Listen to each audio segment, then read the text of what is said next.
saya berprinsip hari ini adalah esok. Artinya persiapkan hari besok gitu. Kalau hari ini pasti lewat, besok kamu harus pikirin besok. Jadi nggak putusnya, jadi kita memikirkan besok gitu.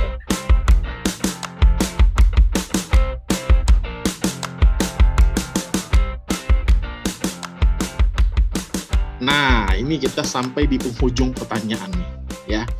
Nah, ini saya mau tanya buat Tante Sianipar dulu nih yang pertama.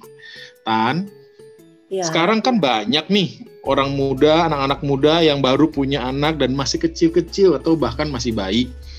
Kira-kira nih dari Tante ada nasihat nggak nih buat mereka, buat kita-kita semua terkait perjuangan menghidupi anak atau mengurus anak? Silakan, Tan. Kalau dari saya sih pesan saya ya bagi orang-orang muda, orang-orang tua yang masih punya anak-anak kecil-kecil, yaitu tadi yang pertama, kita harus sehati di rumah tangga itu, harus satu tujuan ya, itu yang paling utama ya, harus sehati untuk mendidik anak, mengarahkan anak, itu yang paling utama. Kalau kita berbeda pendapat suami dengan istri, anak-anak akan susah kita didik ya, yang pertama. Terus yang kedua, kita sebagai orang tua juga kita harus menjadi harus jadi teladan, harus jadi contoh di tengah-tengah anak-anak. Karena tanpa kita menjadi contoh, jadi teladan, anak-anak tidak akan pernah mau ya mereka ya nurut ya. Kalau aja tidak melakukan, gimana anak-anak mau melakukan? Contohnya ya, kalau kita dulu mendidik anak-anak itu selalu disiplin, waktunya ada waktu-waktu untuk mereka untuk bermain, untuk apa itu ada waktu-waktunya. Jadi nggak setiap waktu itu mereka boleh untuk melakukan hal-hal segala sesuatu bebas, tidak bisa. Jadi kita juga harus, orang-orang tua yang ada sekarang ya harus mendisiplinkan anak. Contohnya memegang HP ada waktunya, waktu bermain itu harus sebagai orang tua kita harus melakukan dengan baik itu. Yang terutama sebenarnya sih kita pimpinan dari Tuhan itu pasti ya, karena semuanya segala sesuatu yang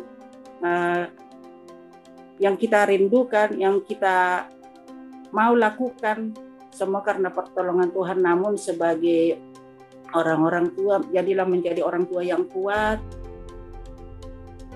yang mau bekerja keras, mendidik anak-anak dengan baik, karena kita percaya anak-anak ini adalah titipan Tuhan, harta yang paling berharga yang Tuhan percayakan kepada kita sebagai orang tua. Kalau anak-anak itu tidak kita didik, tidak kita arahkan, kita berdosa di hadapan Tuhan. Itu yang perlu saya sampaikan pada sore hari ini ya Lia. Jadi lewat itu kalau kita tahu tanggung jawab kita, tugas kita sebagai orang tua, pasti kita melakukannya dengan baik, tidak akan dengan setengah-setengah hati. Benar. Kita berjuang luar biasa. Kalau perjuangan dibilang jangan ditanya Tante lah, pokoknya luar biasa lah kalau berjuang untuk mendidik anak-anak itu. Mungkin waktu mereka masih kecil-kecil, mereka masih gampang kita arahkan, tapi nanti mulai beranjak dewasa, mereka sudah lebih melihat keadaan-keadaan itu, mereka sudah mulai banyak memilah-milah ya. Tapi kalau kita arahkan terus mereka takut akan Tuhan, mereka pasti bisa ya. Yang utama yaitu tadi takut akan Tuhan, tetap bersehati, jangan sampai kita berselisih paham untuk mendidik anak-anak, karena anak-anak ini kita bawa sampai nanti kita masa tua. Kalau anak-anak kita mereka hidup baik, kita pasti dikasih panjang umur ya. Karena kalau anak-anak nggak baik kan kita kan sedih juga, Li. Hati kita kan gimana ya dibilangnya. Jadi lewat itu pesan Tante sih ya seperti itu aja, menjadi orang tua yang kuat, orang tua yang tangguh, yang dapat mendidik anaknya dengan baik. Ya, kalau sekarang kan orang-orang, kalau kita dulu Li nggak pernah kita kalau saya pribadi ya mendidik anak dari 1 sampai 4 itu saya didik sendiri, tidak pernah ada yang bantu orang lain. Jadi saya mendidiknya sendiri gitu ya, meskipun ditinggal om dulu gitu. Jadi kalau sekarang kan sudah banyak kan orang-orang mendidik tidak langsung gitu. Nggak langsung lagi dia sendiri mendidik karena pekerjaan, karena hal-hal yang lain. Namun itu tidak juga untuk mengurangi tanggung jawab kita kepada anak. Itu yang Tante sampaikan. Jadi tetap menjadi orang tua yang kuat, yang takut akan Tuhan, pasti anak-anaknya bisa dididik dengan baik. Amin. Amin, luar biasa. Terima kasih banyak banget ini Tan masukannya. Nah, lanjut nih, Mah, gimana nih? Dari Mama bagaimana? Ya intinya sama sih ya kepada ibu-ibu muda. Ya didik dari awal, dari kecil itu takut akan Tuhan, itu udah pastilah. Itu nomor 1 ya. Dari pendidikan di rumah, ya, di luar rumah, gitu. Kebiasaan kita mengandalkan Tuhan, ya, mengucap syukur, berdoa, mau makan, tidur, apa semuanya. Pokoknya ini kan semuanya itu arahkan ke iman itu supaya dia rohaninya dulu bertumbuh, rohani bertumbuh gitu. Kalau rohaninya bertumbuh, anak itu akan lembut dia. Akan lembut, mudah diatur, mudah dikasih tahu seperti itu ya. Nah, jadi sama kayak Tante Sianipar tadi bilang, orang tua harus menjadi contoh ya. Kalau kita ngelarang anak kita main handphone, tapi kita main handphone, ya tentu gimana anaknya mau nurutin ya. Ya kita dulu menjadi contoh ya. Kita anak disuruh rajin berdoa, kalau kita nggak berdoa ya nggak baca. Anak disuruh rajin baca firman Tuhan, kitanya juga orang tua nggak baca firman Tuhan, jangan harapkan anak itu bisa berhasil gitu. Nah, di dalam perjuangan menghidupi anak, terkait menghidupin anak berarti keseluruhannya ya, bukan rohani aja gitu, pertumbuhan anak ya. Selain tadi segi rohani, kita harus tekankan, kita awali dengan diri kita dulu, kasih contoh. Tadi Ibu Sianipar udah bilang harus satu ide, satu keputusan sebagai orang tua juga menghidupi anak. Ini kalau nggak salah ini diutamakan ke suami istri ya, ini maksudnya ya, ke suami istri. Ya. Nah, sekarang mungkin begini nih, suami istri apalagi untuk di pandemi sekarang ya, ekonomi sekarang lagi nggak menentu ya. Seperti tadi mungkin sekarang gaji nggak sebanyak yang dulu gitu, karena mungkin jam kantor dikurangin, penghasilan perusahaan juga kurang, berdampak ke penghasilan daripada pegawai-pegawainya. Nah, sebagai orang tua harus kerjasama. Bagaimana supaya tetap masa depan anak ini ada gitu. Bagaimana caranya? Ya kita harus pintar-pintar juga ya, memanage ekonomi, memanage keuangan ya. Jadi jangan apa, sekarang pandemi ini yang saya dengar orang-orang malah belanja melulu. Karena yang dilihat itu adalah iklan-iklan melulu, yang dilihat Tokopedia, Lazada, apa semua itu.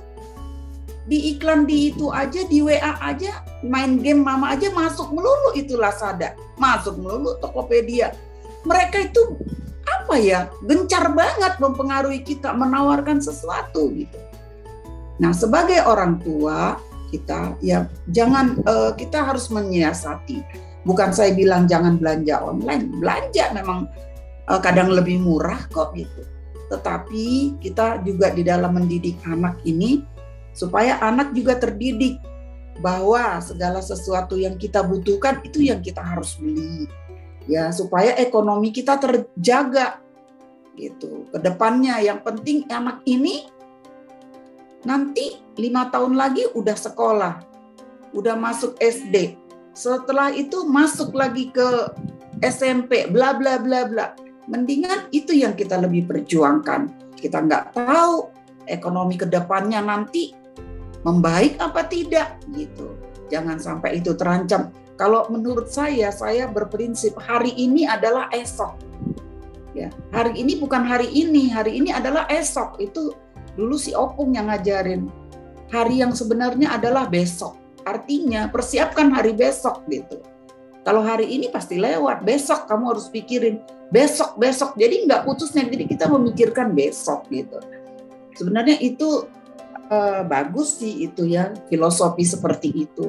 Jadi dalam mendidik anak, dari awal juga anak harus dididik bagaimana memanage ekonomi, memanage waktu, ya.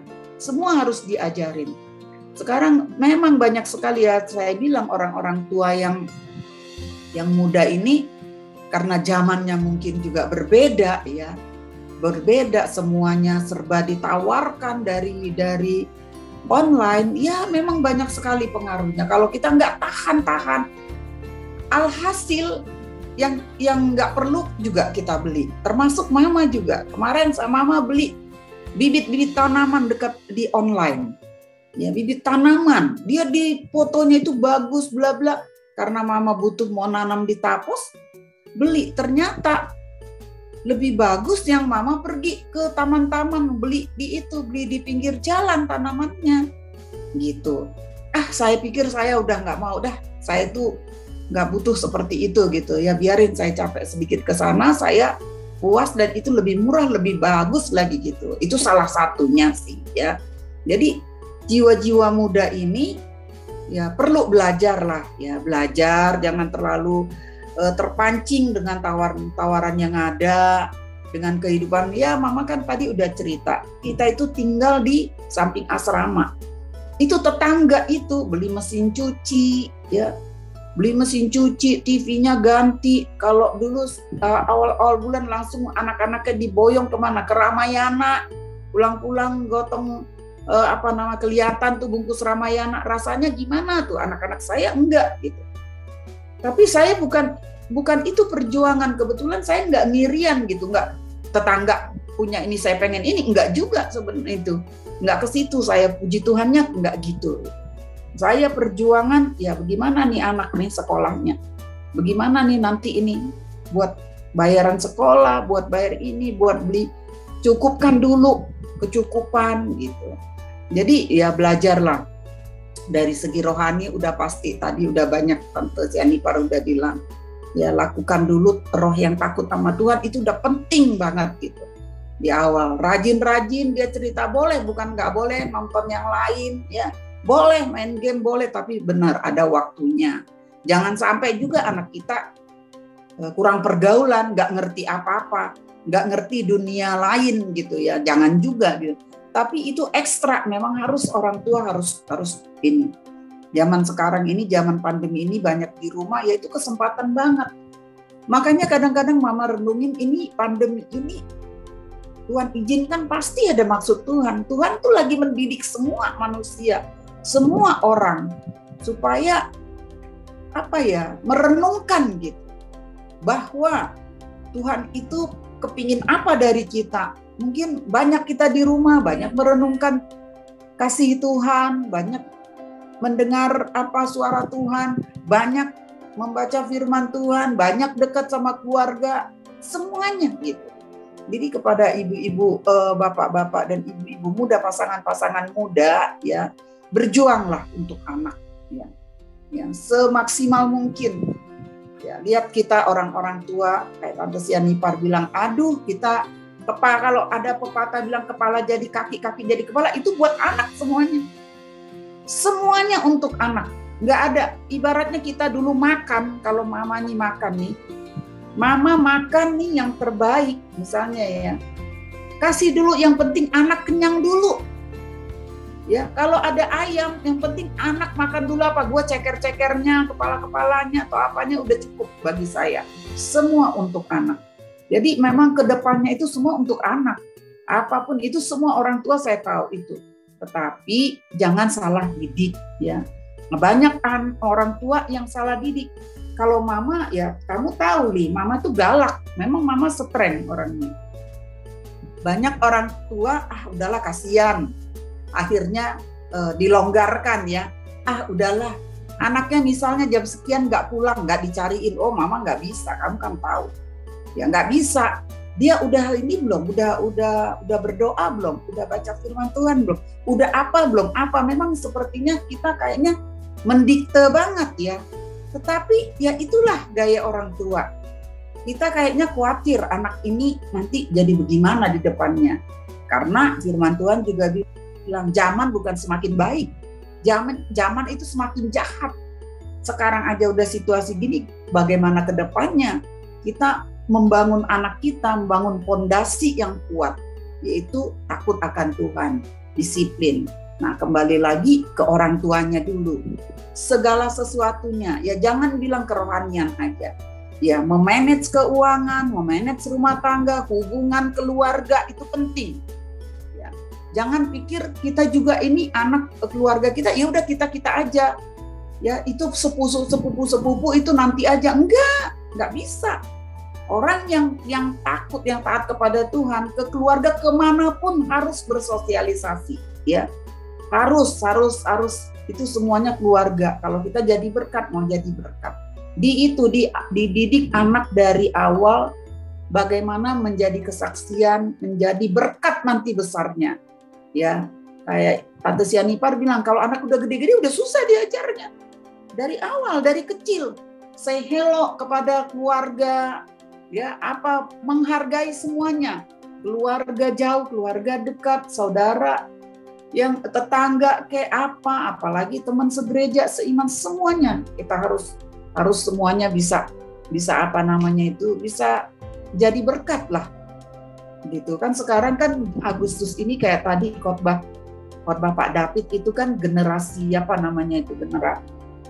mempersiapkan generasi yang berkualitas seperti itu ya. Nah itu dia anak kita nih, kalau kayak zaman mama beda. Nah semoga kalian di zaman kalian juga kalian udah berkualitas gitu. Nggak zaman kayak kita dulu, apa yang kurang zaman dulu di kita tuh udah yang kekurangannya udah nggak ada di kalian gitu. Ya seperti itu sih, harus berjuang demi anak gitu. Yang terbaik kasih buat anak ya. Oke. Silakan Pep. Iya. Oke. Ternyata seru ya dengerin perjuangan orang tua kita di zaman dulu. Saya aja hostnya nih udah belajar banyak banget nih. Jika lagi dengerin, sangat diberkati. Nah, kalau kalian juga teman-teman yang di luar sana penasaran nih, kira-kira cerita dari orang tua kalian tuh gimana? Kalian bisa loh langsung tanya aja sama orang tua atau pengasuh kalian untuk bertanya tentang perjuangan mereka zaman dulu. Ngomong aja heart to heart, supaya kita pun bisa bayangin dan akhirnya bisa makin menghargai perjuangan mereka. Selain itu, kita juga bisa belajar banyak dari pengalaman mereka. Bener banget Pep. Nih, orang paling bijak yang pernah hidup di bumi pernah ngomong begini nih. Hai anakku, dengarkanlah didikan ayahmu dan jangan menyia-nyiakan ajaran ibumu. Sebab karangan bunga yang indah itu bagi kepalamu dan suatu kalung bagi lehermu. Itu ada di Amsal Salomo 1 ayat 8-9. Ya memang kalau dibanding dengan orang tua kita mungkin lebih canggih nih dalam hal teknologi, ya nggak gaptek. Tapi guys, sesuai dengan apa yang tadi kita obrolin, dalam hal berjuang dan menghadapi tantangan hidup, wah kayaknya orang tua kita lebih hebat. Ya, mereka lebih berpengalaman dan mereka lebih mampu survive dalam keadaan yang sangat sesulit apapun. Jadi, nggak ada salahnya nih kalau kita banyak tanya, banyak belajar dari orang tua kita. Benar ya, Pep ya? Bener kok. Ya, sekian dulu buat podcast kita kali ini. Ya, saya mau ngucapin terima kasih buat mama saya, Ibu Kori, dan juga mama dari Febri, Tante Sianipar, buat kesempatannya bisa ngobrol-ngobrol. Ya, dapat menjadi berkat, berbagi pengalaman buat anak-anak muda nih, secara khusus yang ada di GB Cimanggis nih. Amin. Ya, mungkin Pep ada yang mau disampaikan lagi, Pep? Iya, oke. Saya juga mengucapkan terima kasih buat Tante Kori untuk waktunya, untuk pengalamannya, untuk semua yang sudah diberikan kepada kita, buat Mama juga untuk setiap pembelajarannya, biar kiranya kita dan setiap teman-teman yang akan mendengar boleh mendapatkan banyak berkat dan boleh menjadi berkat. Amin. Amin. Terima kasih. Sampai ketemu di podcast seri berikutnya. Tuhan Yesus memberkati guys. Ciao. Bye. Bye.